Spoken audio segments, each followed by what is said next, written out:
he pulls over because he knows how to fight and because he's quite well adept at fighting. I mean, he's a good fighter. I mean, I remember seeing him move, right? He could move. Beautiful mover. Great record with the fight community. He jumps out, runs to the guy, goes, "What's up? Let's go." Starts going at him. This dude's getting beat pretty bad. Doesn't realize he's got a knife. This dude's getting beat.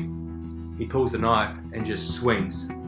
Knife right through the heart. Killed him instantly. It says that boxing could have changed the way these kids thought, but I mean, that guy boxed. That guy boxed a lot. That guy boxed competitively, and he still got into trouble. What do you think went wrong? We could still come home and play with the kids, do bath time, do bedtime. Sometimes wifey's out to work, and we're the ones holding it down at home, and like we could do both, and that's a new evolution, I guess you want to call it, of a father is doing it all, and as fighters, we're up for the challenge, right? Welcome to the Maestre Mentality podcast, where I get to interview some of the dopest individuals that I've met through this amazing journey of life. Individuals with the most amazing stories and plenty of lessons to share. Every single person, though, we have one thing in common that has brought us together. We all have a love for boxing. But it's always been bigger than boxing. On that note, let's get into these stories. I ran up a check, I might do it again. Enemies close, had me thinking they're friends. 10 toes down, I'll be free until the end. Crib outside the city, I don't feel safe in my hands. Took so many years, I've been waiting for the... I talked about how the boxing world is a small, small world, even on a global level. Here's a story for you, how I was connected with somebody 10,512 miles away. From New York all the way to Australia. So I trained a famous surfer in New York a handful of times, and I remember her coming back and speaking great things of a boxing coach that she was working with while she was traveling and surfing in Australia. She mentioned how he was very similar mindsets, similar philosophies, similar outlooks. She encouraged us to connect, so we did. We hit it off the bat, and this boxing coach even mentioned to me that his good friend and his client that he trained was moving to New York. I invited his client to a boxing workout of mine and knew right off the bat that this coach was legit, all based off of how his client was moving. By the way, his client ended up becoming an instructor at that boxing studio I worked at. This coach from Australia eventually made it to New York, where we got to connect in person. We trained together with my boxing coach, and he got to experience and support what we were doing in the boxing and fitness space at the time. We've stayed close and in touch ever since, even holding virtual boxing workouts together, trying to bring the Australian and New York communities together during COVID lockdowns. He's now a father of two, with another on the way, and is working with the boxing studio that I worked at, Rumble Boxing, helping spread the sweet science as the company expands to multiple locations in Australia. Welcome to Maestre Mentality, Zack Vickers. Man, that was what an intro. I don't think they can ever be beat. I've listened to a few of your podcasts and have always loved the introductions, and I always thought, man, what's he going to say for mine? But 10,512 miles away, bro. We built a brotherhood, man. Wild. That's attention to the details, which extends across to our boxing mentality as well. Yeah, man. And that friend or client of yours, that ended up taking my class. You told me about him. He ended up taking my class and becoming an instructor. Dougie, we got to get him on here too. He's a freaking half supermodel, half boxer, half trainer, half TikTok star. Full-time partier. I hope Dougie hears this episode. I miss that guy. Shit, I mean, didn't you model with Dougie too, bro? Look at you, man. You're gonna get my views up, bro. Good lighting and everything. Yeah, back in the day, that's actually how, shout out to Doug, that's actually how we met. I'd been in the industry for a period of time, and I met Dougie on his first ever job for an infamous company out here, David Jones, and it was his first. Shit. So I was sort of transitioning out of the industry, and he was coming into the industry. And very much like yourself, he's an authentic dude and a joy to be around. So we hit it off the bat straight away, and I've seen him and watched him grow, not only through his boxing, but also through his development in himself and through modeling, from a nervous sort of guy who's not really sure of his place inside of this industry to someone now who take a stroll through his TikToks, take a stroll through his Instagram, and Yo, he don't give a shit anymore on his They're so funny, bro. I love his TikToks. got to get back to Australia for his content. He's here at the moment. So, Oh yeah. man, well we'll have to get him on this show. So you were into modeling. So tell me give me from the start, because I don't think I ever got this story. You know, you grew up? Were you born in Australia? Did you grow up in Australia? Did you grow up boxing? Like, tell me how you got into boxing and what growing up was like. I was like learning about your foundation. Yeah. So no, I grew up in New Zealand. I was born and bred in New Zealand. Okay. I'm actually half Māori by descent, so they're native people of that land. I reside in Australia now, but yeah, I grew up in New Zealand. I got into boxing through adversities, right? So classical story of young, gets picked on or bullied for the way he looks, gets through like these levels of anxiety and mental angst that just wreak havoc on me to the point where, you know, I'm literally walking home every day from school, anxious, afraid, like, shit, am I going to get home today? Like, or am I going to get this hiding? And 9 times out of 10, man, I was catching that hiding. So from that point, I was walking home one day, got a pretty bad beating, and these guys did a number on me. So I got home. Mom's like, man, what's happened? And I said, you know, this is what's happened. I've been beat up. Same guys, same situation. My dad goes, you know what? That's enough. We need to empower you and give you some skills that can give you that empowerment of self-defense. So at the time, my uncle was a boxer and he was a coach. He was more of a mixed martial artist, so he delved into multiple disciplines of fighting. So at the time, he was a black belt in karate. He had done jiu-jitsu. He was boxing. He was kickboxing. And I just wanted to get into any form of striking at this point, right? I'm 11, 12 years old. I've been getting beat up for the last year, 2 years, just about to transition into high school. So, you know, as high school, you know, it's like as a man, as a boy, you're about to transition into a man. You're going into a big group of, you know, community of men who range you from 17 down to 13, and you're just coming in as the fresh meat off the ranks. So dad takes me down to the local gym where my uncle trains.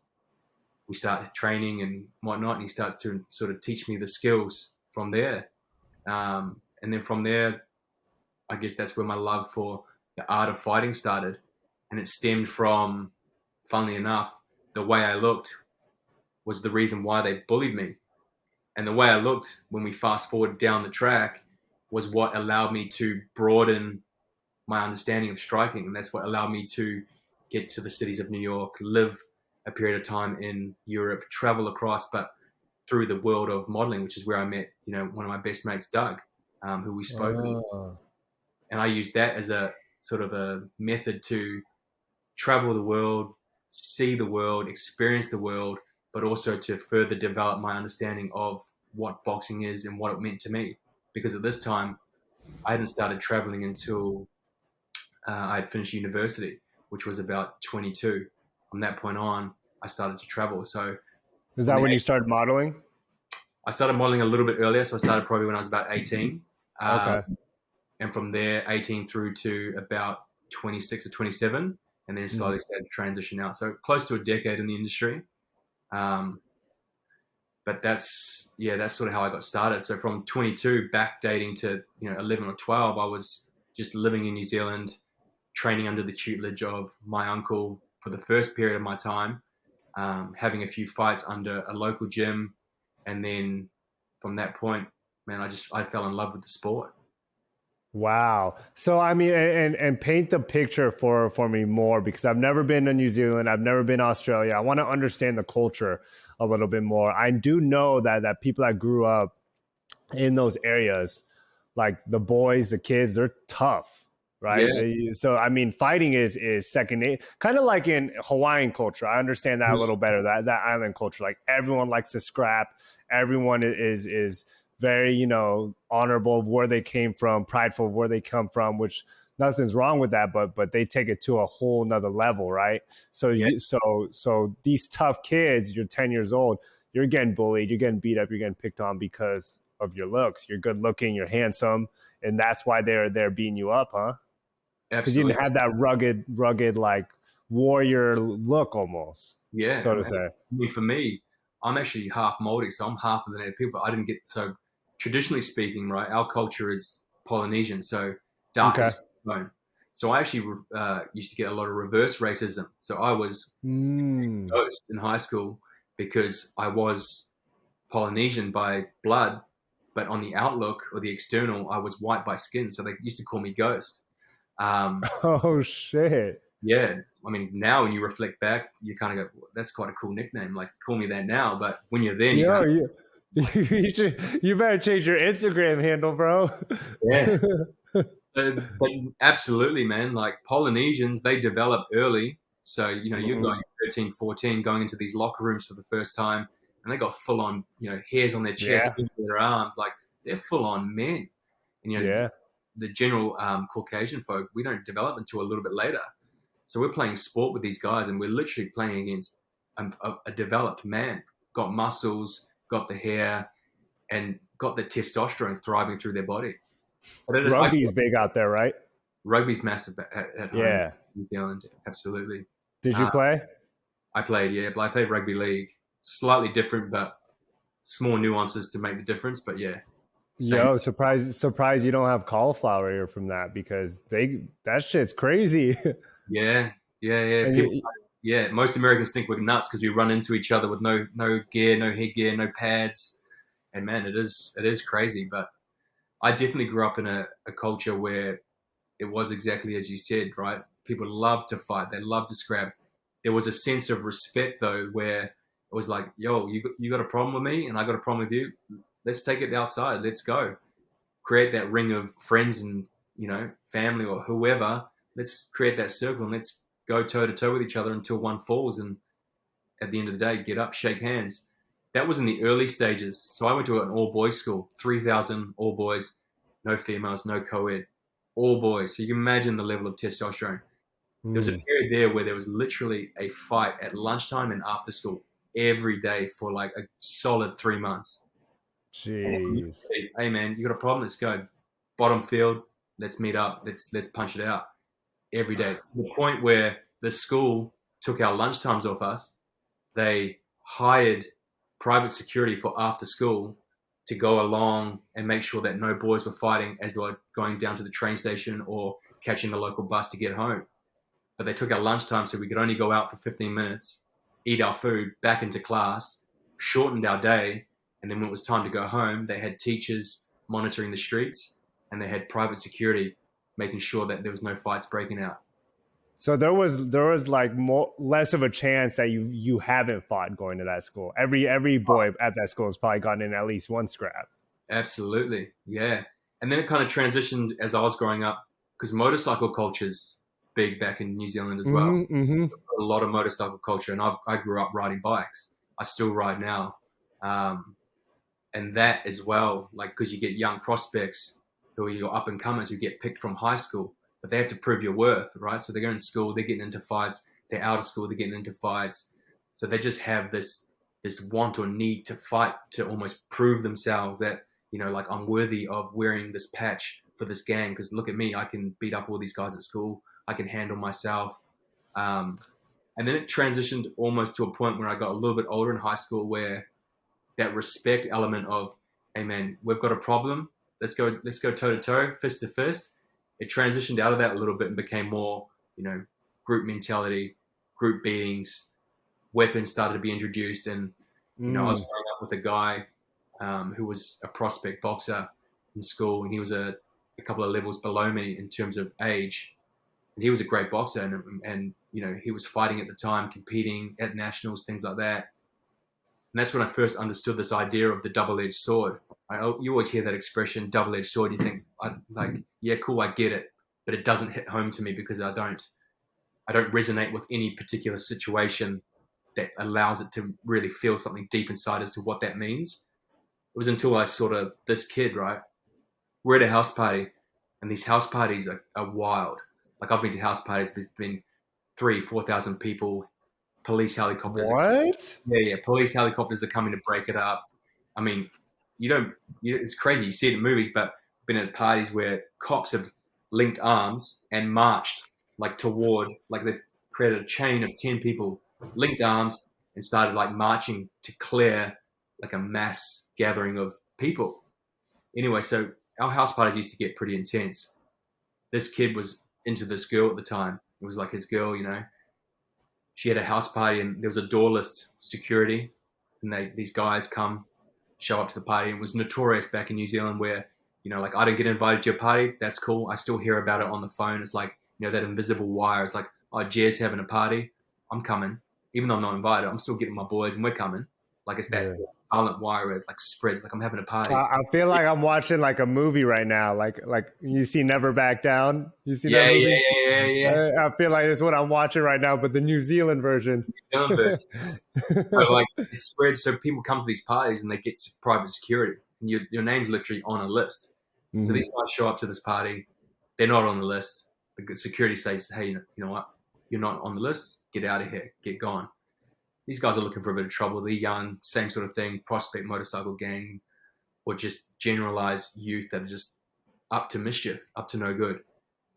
Get denied from the party. One of them goes, "You know what? I'll show these guys." Grabs a rock, harmless enough, throws it, smashes through the window. Now, this kid at the time that was at my school that I sort of knew through boxing and stuff, it's his girl's house, right? So his mate runs up, goes inside, says, "Hey, man, these dudes just came. They threw a rock through the window." He's going, "Man, I'm going to show this girl, what I got. Like, this is my girl. I'm going to fight for her. I'm going to show her that these guys." Oh, no. Girl. So he rallies up his mates. They jump in the car. They go off up the road. These guys obviously are pretty obvious. They drive. They see them. He pulls over. Because he knows how to fight and because he's quite well adept at fighting. I mean, he's a good fighter. I mean, I remember seeing him move, right? He could move. Beautiful mover. Great record with the fight community. He jumps out, runs to the guy, goes, "What's up? Let's go." Starts going at him. This dude's getting beat pretty bad. Doesn't realize he's got a knife. This dude's getting beat. He pulls the knife and just swings. Knife straight through the heart. Killed him instantly. Wow. And that for me, when I heard that and what had happened, that's when it hit home for me what the double-edged sword referred to. Your greatest strength can also be your greatest weakness if you don't sit back, observe, and be calculated in what you do. And for him, he was led so heavily by emotion, which is always a good thing to go forward to things with emotion and desire. But there also needs to be a point of calculation, right? Where you sit back and you assess and you make sort of judgments on what you propose would happen. For him, it was all emotion. It was, I can fight. They did wrong by my girl. I'm going to go teach them a lesson. Didn't think they might have a weapon. Didn't think it might not work out so well for him. And these are kids, bro. Like, what were you guys were in high school at the time? Were you at that party? I wasn't at that party, no. Oh, dude, thank God, bro. 16, 17 at the time. Yeah, imagine him hitting you up and being like, "Yo, like these guys think they could fight. Let's go down the road, show them what's up." At that age, I would have been like, "Yeah, let's go." Yeah, and like retrospectively, like for you and I, that's how we grew up, right? It's like, yeah, let's go do it. Like, I understand how he feels, so let's go. But now, for you and I, we think on the other side of the coin where imagine if that was your son or your daughter and you're getting my gosh. And someone's calling you up saying, "This is what's happened." You'd just be, man, I don't know what you'd do, but it wouldn't be good. Gosh. Yeah, us as parents now, that'd be insane. You know what's crazy is there was a viral video going around, I think within this year, of this street fight almost that was happening at a mall. I think it was like 3 a.m. You know which one I'm talking about? Was that in Australia or New Zealand? No, that was Australia. And it was it was a gang of kids and they were kind of beefing back and forth. And the big dude keeps running up to the guy, keeps running at him. And all of a sudden, the guy he kept running at, boom, knifes him in the throat. That was it. Yeah. Like, it's like, oh my gosh, like your life changes within a split second like that. Can you imagine? But I mean, okay, so this is what I said, is that boxing could have changed the way these kids thought. But I mean, that guy boxed a lot. That guy boxed competitively and he still got into trouble. What do you think went wrong? Emotions, I think it comes down to boxing is the tool, but who's the one that's teaching the tool? Because if boxing's the tool that can help people, help the youth, stop them from getting into trouble, but what's the message that's being communicated by the person passing down that knowledge? Like for you and I now, the message to the youth is so clear. This is not a tool for violence. It's a tool for self-empowerment. It's a tool that shouldn't be used outside of the premise of the ring and life or death situations, to not go and seek out bad situations, but be prepared enough that should a bad situation arise and you don't have the choice to exit or to leave or to run, that you at least are in a position where if it is to fight for your life, you have the ability to do so. But yeah, I think that it's the youth, and just, I always say it would be so much better if the ignorance of youth was as wise as the old. Because, when you're young and you first start and you go, man, what's this old timer at the gym saying to me? Like, I don't care. But as you get older and you go through more life experiences, you start to understand that through the experiences, you gain the wisdom. And then the only way that that wisdom can be passed down is through your ability to communicate. And if you can't communicate in a way that a mass audience can take it in, then you may as well not have the message. But I think it's just youth and the way the message was being passed down to him. Yeah, I mean, you make a good point right there, and I see that. It's and to paint the picture for the audience a little bit more, it's like as if a coach was training a child to box, but they're missing all the other lessons that go with it. If you're just training a kid to box and to be good at boxing and to compete and to become a champion or an Olympian one day, that's great. But don't take away the other things that they can learn from: the humility, the discipline. And if you're always hammering the competitive element of it and not the life lessons of it, you may have well lost it right there. Like you could give so much more value than that.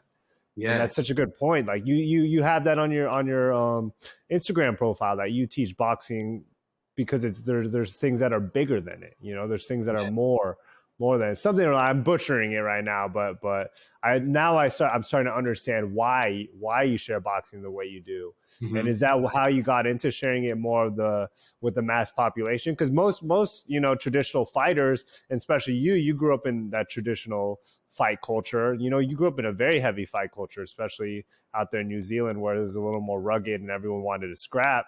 Like what made you want to bring it to the general population, training people in the fitness stage? I think it's commercialization. I always say this: commercialization of any brand is not bad, and it's not necessarily good.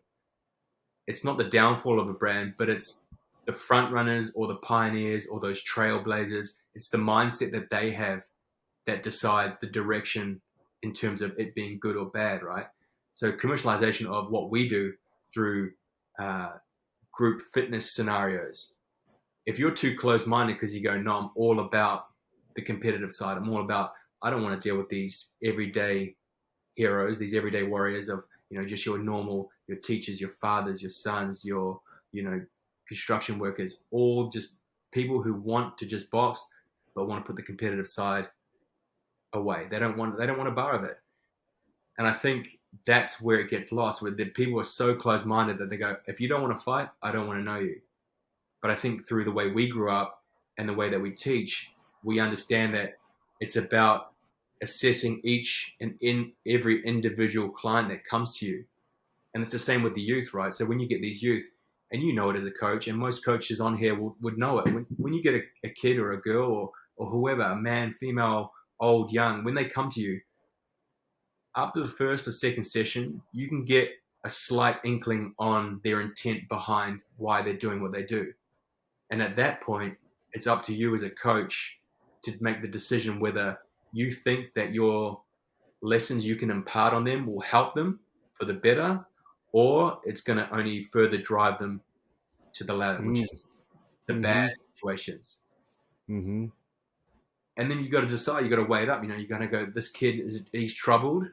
Can or will boxing help him in his life to settle that troubled side so that he will use boxing progressively to empower himself, learn more about himself, but not do harm to others? Or is it going to do the opposite? He's going to use this as a tool for destruction and cause harm on others. And then at that point, you're going to decide, can I sway the latter? If he really is using this tool as a tool to cause harm, can I teach him through lessons that I've learned, through experiences that I've gone through, witnessed, seen? Can I teach him the other way? Can I sway that judgment? Can I start to empower him in a way that's more empathetic, kind, and caring? And as a coach, that's where people go, oh, he holds pads. They teach him how to box. Boxing's violent. Boxing is dangerous. That's a closed-minded view, because it's so much more than that. You can have the art form. You can teach the art form without the destruction on the body and without the will to want to cause destruction to others. So I think as a coach, that's where people get a little bit lost. They, like when they view us as coaches, they go, oh, let's just teach him how to fight. It's so much more than that, because we assess every individual client that comes to us. And man, I always say it, we're part-time trainers, part-time counselors, because you know what it's like. Ain't that the truth, bro? But honestly, I want to point this out. And I think that's what makes you a great coach. And like I said in the intro, like I knew you were a great coach based off of the clients that you sent from Australia to work with me in New York, based off of how they were moving, how they would communicate their boxing to me. Is what makes you a great coach is you understand that there's different ways of teaching. It's the same thing you're trying to get across to them, the sweet science, the art form of boxing, but you know how to communicate that knowledge to different learning styles, people with different backgrounds, people with different, some people learn more visually, some people learn more through different ways. And by you understanding that puts you light years ahead of a lot of other, traditional coaches out there, because the traditional coach is my way or the highway. Yeah. And they don't know how to adapt to the different learning styles. Yeah. And I think when we sum all of that up, it comes down to that such a simple term, but it's so deep into, which is just communication and being authentic to you and your experiences and things that have happened to you in your life, and the way you communicate, right? Because we all have a sort of a moral standing or a moral compass that we live by, and that, nothing on heaven or earth would ever shake. And with that comes a message. The message for us is spread boxing, the good word of boxing, with as many people as we can, because it helped us so much. Like if you wound back the clock and said, hey, yo, what's up? Zack Jr., like, so you're going to be 10, you're going to get your ass beat every day for a good 1 or 2 years. Don't worry though, because you're going to learn how to fight. But man, what's this guy talking about? And then from there, you're going to develop a career in teaching other people the art of boxing. And from there, you're going to try and teach it to the mass audience. And you're going to connect with people that are going to be lifelong friends. And, oh, man, this guy's lying. Like, what is this? Like, making a career out of boxing and teaching? Like, no way. I'm going to be in, like, finance, or I'm going to be an accountant, or I'm going to be marketing or advertising. And I went to university, right? And I studied economics and did a degree in economics and human resource management. Man, I don't even use that thing. You should have did psychology, bro, because you're literally a therapist now. Man, it's true though, right? Because like when people come to you, man, when you've spent so much time with them, one-on-one time, and I always say it to people, there comes a point when we train, and you'll relate, that when you're holding these pads with people, they let down their shield and they reveal who they are, and we see it, because even just for a moment, they let it down, and you can see who that person is just through their movement, the way they want to hit the pad, the way they want to interpret your lessons or learnings, the questions they ask. Just after a couple of sessions, that guy comes down and it's like, I'm trusting you. You see it come down, it goes, I trust you. My guard's low. I'm showing you who I am. That's a massive thing for anyone. And I know that you would have done it with your coach. I do it with my coach. Like, I've let my guard down. I will tell him my deepest insecurities, my fears, my wants, my desires, my triumphs. And that's just something that we share, because that becomes, a guide or a pillar for me, that when times or things do get rough, I can lean on that person. I can go back to boxing, because boxing was the tool that gave me access to this person in my life that can be that for me. So That's yeah. a perfect opportunity. Yeah, as a coach, a perfect opportunity when they finally let their guard down, and that lets you shape them and lets you mold them to be a better version of what they already are. Mm. It's not necessarily changing them to something completely opposite, but it's to just help make them better. Is when you come with the open mind, when you come with that guard down, it makes it so much smoother and easier. And it's dope that you recognize that within your coach. Because when was the last time you competed? Maybe 6 years ago now. Okay, six years. That's somewhat recent. How many fights did you end up doing? Probably close to 20 in the amateurs.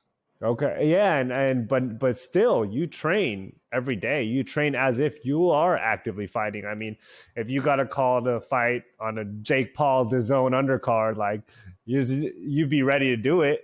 Yeah. It's a good bag, and you get your name out there, or you get on. Forget like that kind of card, like any card, like Mhm. you could still fight now if you wanted. Why do you keep training? For me, it's become, I mean, I started again since I was so young. That's just now it's a part of who I am. So without it, I almost feel, you get almost anxious, like you feel a bit lost if you haven't trained or done some form of movement around boxing. For me, it's Mm-hmm. always been that thing in my life that's been constant. It's always been there for me. Times are good, times are bad, times are indifferent. Boxing's there on this day and that day, or at least 4 or 5 times during that week. I'm getting the gloves on and I'm moving. So for me, I think it's like without it, it feels like a piece of me is missing. And it's Mm-hmm. also for good and bad reasons. It's my safe place, right? So it's the place where people often seek out forms of meditation. And for most people, I think when the word meditation gets thrown out there, they think sit, quiet, breath work, or some form of mantra. But for me, that's my meditation. That's where I find clarity. That's where I can make Mm-hmm. sense of confusing situations or confusing times in my life or times when I'm, the most joyous. It's always there. So I think for me, I just continue now because of the people it connects me with, a continued want or desire to further deepen my understanding of the art form because, a true artist never stops learning. So, Mm-hmm. and, you learn from so many different people for so many different reasons. And there's no one, there's no wrong way or right way. It's just everybody's interpretation of the sport. As long as for me, it's been given the respect that it deserves, that it is more than just a sport, that it is an art form, then it doesn't matter how people are teaching it, which again brings us back to that commercialization, right? You get people like, shout out to AJ in your conversation about, Rumble and people beating down on people teaching these group settings. It's like, why are you doing that? Like, it's broadening this window of something that you love so much. Because if you're being so defensive toward it, then these guys don't know what they're doing. They're doing disjustice to the sport. It's like you say, send them to you, send them to me, send them to someone who Mm-hmm. wants to teach them how to further understand it because they have a passion and desire for the very same sport that you have the same passion and desire for. So why are you beating them down? Like, Mm-hmm. connect with them. If they're showing it respect and they're showing you respect and they want to further understand, they want to deepen their knowledge, I say bravo for that. Like, welcome to Absolutely. the art form or the sport that gave me so much in my life. Let's grow together. There's different stages for different people, and sometimes they have to go through the commercialized version to get to something bigger than that. And there's nothing wrong with, like, not everyone is going to get that raw, fight gym experience right off the bat. Like, they have to go and ease into it, and like you said, there's nothing wrong with it. No. And then again, it always stems back to communication, right? If you have a message, it's the way we communicate that message. So long as that communication of your message isn't offensive, but it's constructive, that's a Mm-hmm. great message. But it's like Yeah. you guys touched on in one of the episodes. It was like no one's coming to a coach who's beating down every other coach or calling other coaches out for how bad they are. Like it's like, yeah, man, that guy's so good. I'm going to go to him because he's talking to Yeah. the coach. He must be Ain't good. that the truth? It's like, what do you like? It's just a twisted thought process. They focus on such the wrong things, and I like putting this message out there to help shape the industry to be better. And I see it actually. I see more boxing coaches, more fighters becoming boxing coaches and spreading it with the masses, spreading it with the general population, spreading it with the general public, because they know they can stay true to themselves. But if they're able to adapt, they're able to be open-minded, they're able to keep learning as a coach and a trainer.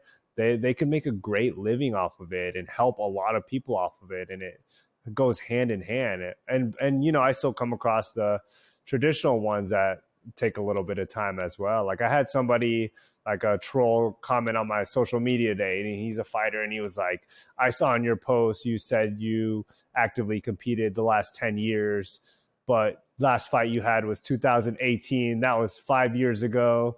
So you're misguiding people. I'm like, bro, like I train every day. Yeah. I'm literally putting myself in camps looking for a good opportunity. Like you stop focusing on this and focus on building you up, bro. Yeah. Like you're a fighter still. Build your brand, get your name out there.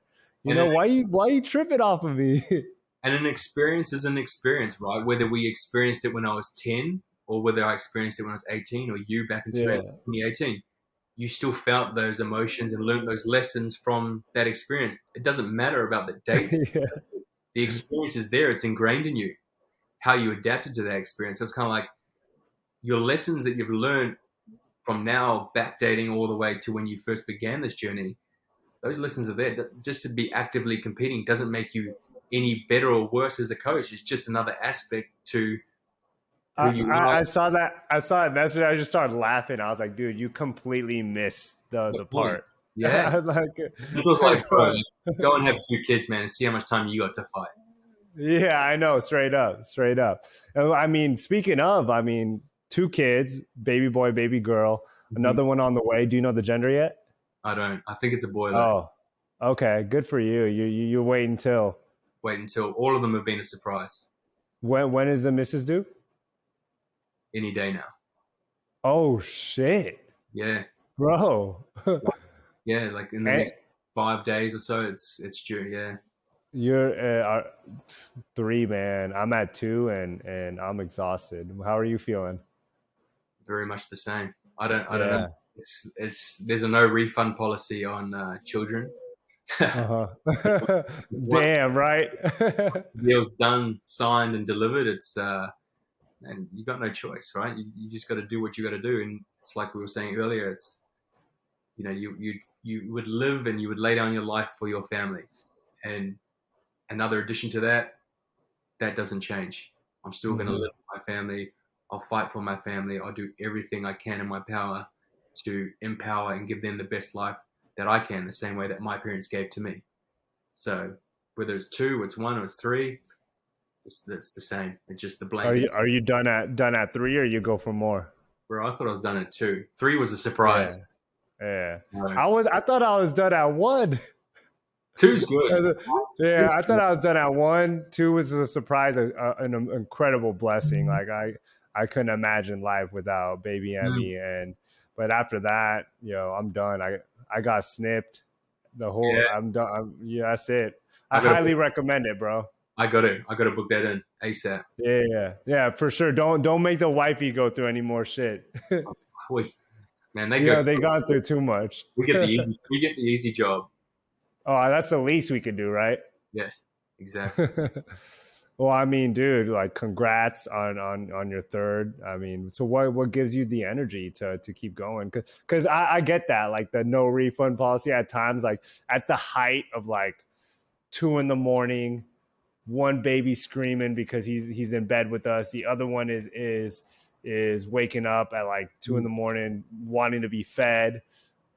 Just won't stop crying, won't stop. And I'm like, what the hell is going on? And you're just a zombie, like, but it goes back to like, I couldn't imagine my life any way else. Like it's the most fulfilling thing I've ever gone through. And I'm still learning to lean more into this new role of a father and a husband and a leader of the family, rather than just Jeremiah, the boxing coach who wants to share boxing with everyone. That's still me.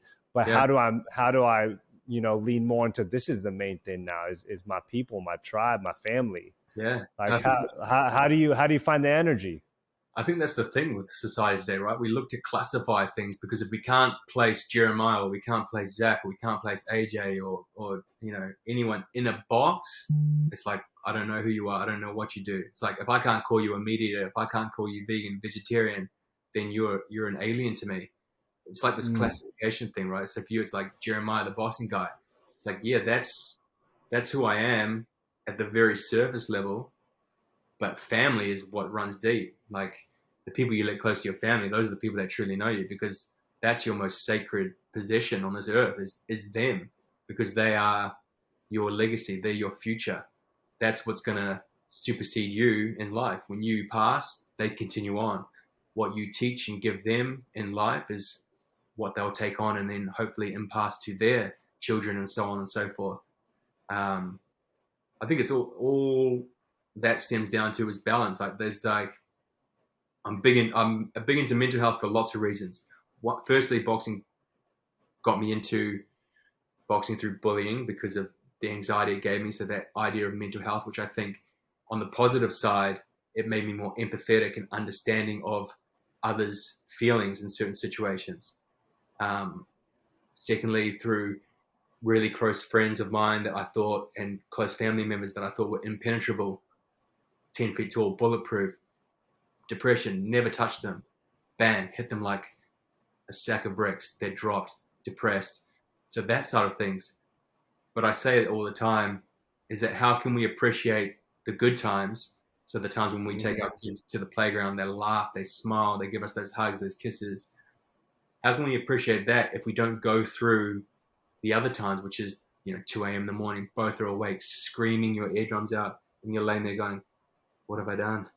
Damn, you coaching me up right now, bro. Like that is the damn truth right there. Like that ain't that the fucking truth. Like you don't appreciate those memories you make with your kids that are, the most fulfilling, the ones that fill you up and make your heart fucking explode. If you don't have those moments where you want to fucking shake the shit out of your kid and be like, yo, stop crying. You can't, as simple saying, and rain's so true for so much, but you can't appreciate the sunshine without the rain. It was sunny every day. You take it for granted. I gotta stop really quick. To the audience, I've never shaken my kid. I'm just saying that. But they have stressed me the fuck out where I'm like, yo, like what the fuck am I doing right now? And also respect to yourself and others that do what we do with kids, because our job it's super physical. It's super demanding on the physical, it's demanding on the emotional, and it's demanding on the mental, because we seek out the best in our audience, being the people that devote their most prized possession, which is time, into coming and learning boxing or anything from us. So it's like we give so much of ourselves to our clients because they're entrusting their time to us. And then we got to go home and do the exact same thing, but on a different level, where it's like, these are my kids. I need to give you the energy. But I think life is like, it's just pillars, and every pillar represents, health, finances, family, friends, physical health, mental health, emotional health, spiritual health. And all these pillars are holding this roof up over our head, but they're all so codependent on one another. Like if we feed one too much, then the other ones starve. And if one of those pillars gets weak, that roof's going to come down, and that's probably what leaks through into what we'd call depression or breakdown or burnout. So it's like, how do I give my time to my kids? Well, I need to also provide a life for them. So I need to invest my time also in building a business so I can give them the security that they need to be able to grow into the people that they're going to be, or that I want them to be, and then allow them to express themselves in life without having the burden of, I don't know if I can go and do that sport because mum and dad don't have the money to allow me to do that sport. Yeah. You never want to put them in that position, you want to be able to provide as much for them. And correct me if I'm wrong right here too. You mentioned like everyone wants to put a role or a title on. So, and the general role for the husband is to go off and work and to provide. But then like, no, like we could be both. We could still come home and play with the kids, do bath time, do bedtime. Sometimes wifey's out to work and we're the ones holding it down at home. And like we could do both. And that's a new evolution, I guess you want to call it, of a father is doing it all. And as fighters, we're up for the challenge, right? Yes. It's just, again, adversities, how you want to get through those adversities. Adversities present themselves to us in so many different ways, whether it's in family or it's in life. But I guess you got to just hope, or hope or have faith that the fight you're fighting is for the betterment of the things that you love and desire the most in this world. And for me, and I'd say the same reigns true for you, it's family. Yeah. Everything in life for me is family. I was fortunate that I grew up being given the opportunities to experience all forms of different sports. Boxing just happened to be something that my life stared into and I took hold of and ran with. But I definitely came from that more traditional household where, dad was always out working super hard, physical, property development, building, the whole lot. And mum was the more, warm, at home, cooking, still helping out with the business, definitely, and keeping the nuts and bolts of it together. But I mean, she was definitely the one that was the emotional support, where dad was always super calm, cool, almost cold, to the point where like, emotions for him were always hard to put forward. And that comes down to that that fork in the road, where it's like the way our experiences come at us. It's like, how do we take that experience? Like my dad's emotional ability to express himself emotionally was so low. Do I take that and impart that onto my son and my daughter? Or do I go, well, I wish maybe he had been a bit more like this and express his emotions more to me.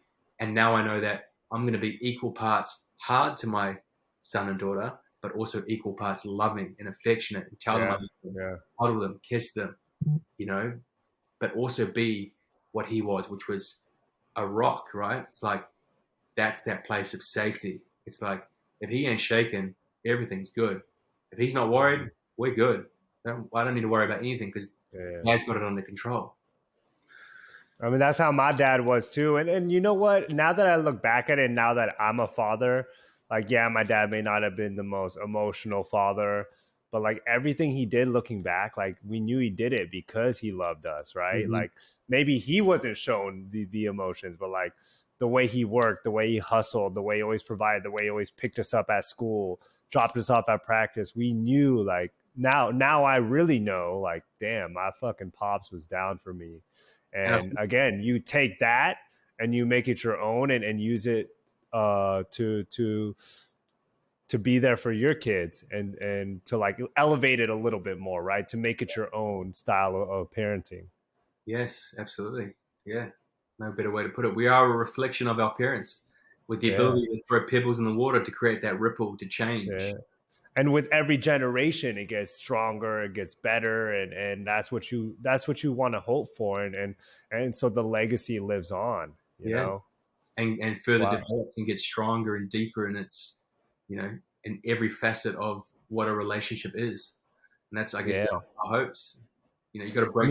You never think about that too. It's like when you're having kids, so like when you get married and you have kids, like you don't really think about like your legacy and passing that on and how you're going to raise you just think about having kids and like, okay, how am I going to make this work into at least for me, let me speak for myself, is when I first had kids, I was like, okay, love my baby boy Theo was the first one, and like, how are we going to make this work with what I'm doing now?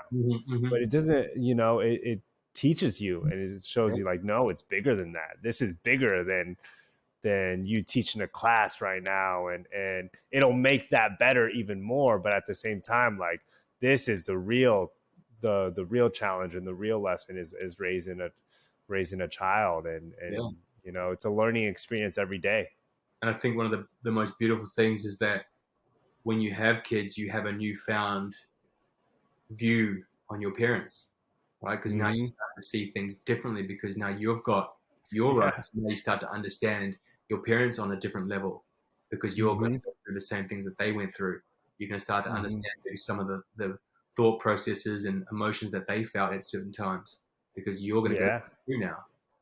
Yeah, so much. Oh, it's crazy. And then you start to understand your parents, you start to understand people more. You're like, you must have been treated like this growing up, and because this happened to you, this is why you act that way. And shit, like, I don't want to treat my kid like that, and they act out like that. So it's like you start to understand people so much more as well. It's like our kids teach us so much about ourselves too. It's the craziest thing. I could talk kids for fucking hours, bro. Yeah, my kid be teaching me something new every day. It's true though. They are, you know, especially from that age of 4 and younger, they do teach you so much because they are so pure, right? They're so untainted by the worries that we have, that to the point that when you're a parent looking at your kids at those early ages going, man, look how effortless and calm and free they are, unburdened by the things that we're burdened by that mean nothing, because they operate so simply. It's just feed me, let me sleep, show me love, and I'll experience joy and see the world through, you know, the best view I can. And then it's not until we get older and, you know, a little bit tainted by the world, and we go through these experiences that, you know, then shift our view of the world, and we start to feel like certain things that matter so much don't really matter that much. Where it comes back down to just family. That's and it's up to us as parents to, you know, show our kids that, like, look, the world is still a beautiful place, and, you know, you may get hurt, or this person, we experienced it, you know, a kid didn't want to play with Theo and he came home crying, saying, Mommy, Daddy, he didn't want to play with me. I'm like, oh, maybe he was just sad that day, you know, just don't worry, things are going to be okay, and helping them understand that a little bit more. That's up to us now, right? And to shape our legacy. Yes.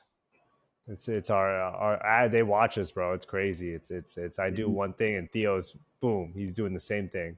I'll be lifting weights in the garage. He'll hit me up and ask me to exercise with me, and I told him, I'm like, Daddy needs to eat healthy tonight, so I can't have chicken nuggets with you. He's like, yeah, Dad, don't eat junk food, be healthy. I was like, oh shit, man. He's learning. Him and my boy sound like they're going through the same thing, except my boy wants to jump on the Harley and take it for a spin. I'm going, oh no, no bikes. And now you want your kids to box competitively. They can do whatever they want to do. Yeah, you know, but you're not gonna enforce it on them, no? Never. Let them find their own way. Should they want to box and do it competitively, there's obviously going to be a few obstacles and certain criteria that I would suggest that they get past. But I mean, if that's what they want to do, then I'll obviously impart what knowledge I have and give them the best shot at what it is they're trying to pursue. Never rip the handbrake on them, never put the ball attached to their ankles. You know, just give them those wings and let them fly. And even with, you know, riding a Harley, you don't want to be the pops that doesn't let him and he goes and does it behind your back. Like, you got to really show him the ropes now. You got to ride with him every day. You got to really, you know, show them how to do it properly and everything. Yeah. But it's that viewpoint thing again, right? My mum and dad hate motorbikes. I was like, you ain't riding no bike ever. And now I go, I now understand what I put you through. And I jumped into the words and started riding around. It's crazy. Now you got it. There's your combo, bro. It's bad. I know I used to ride too, man. I had a Triumph and everything, but I got so caught up in business, and then I moved to New York. I sold it, and then had the babies, and I'm like, I don't know if I'll ever ride again. Put myself and the wifey at risk. Yeah, it's true. So I'm sure. Is it less crazy out there, the roads? To a point, but they're still pretty cool. Like, no, they're still dangerous. They are dangerous, you know. You definitely can't hop on them when you're half tired or deep in thought. It's got to be all eyes on the road. Got to be on. If the knees are in the breeze, all eyes on the road. Mine is just focused on everything that's happening around you. Yeah. Well, I'm sure he'll be good, bro. If you're going to coach him up, you're a great coach, coaching him up on riding. He'll be fine. Man, what a great conversation, brother. wrap it up with this one thing. I know with boxing, you know many great lessons, man. You're sharing so many good lessons with me today, teaching me about my kids and coaching and people, which was incredible. Like, what's one lesson boxing's given you that you want to share with others?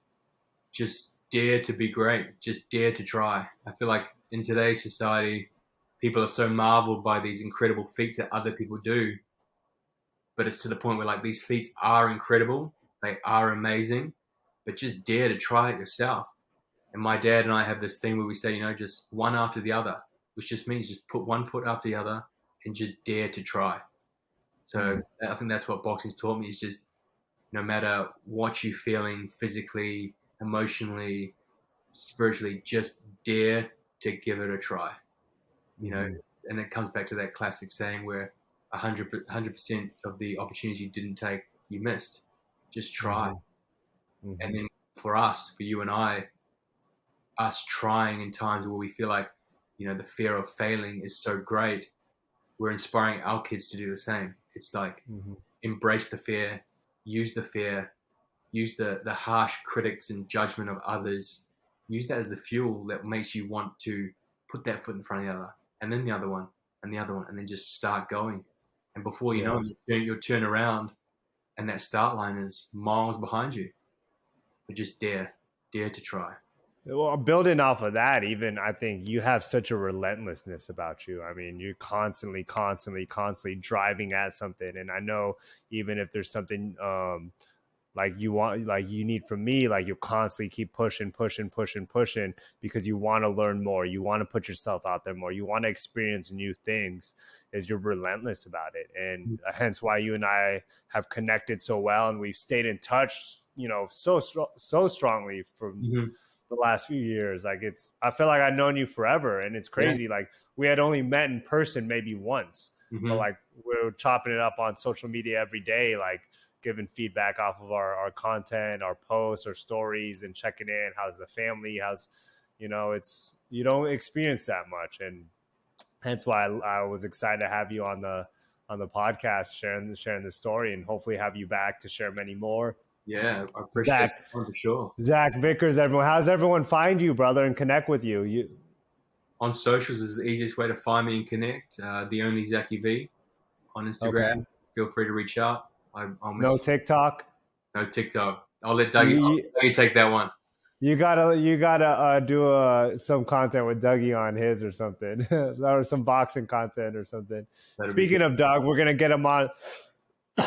Excuse me, we're gonna get him on here soon to do a conversation. And I love my Australian people, even Courtney. Yeah, Courtney has an incredible story. We've been boxing a lot together. You guys should link up. She just flew back to Australia yesterday. Yeah, and we're gonna have her sharing her story on here.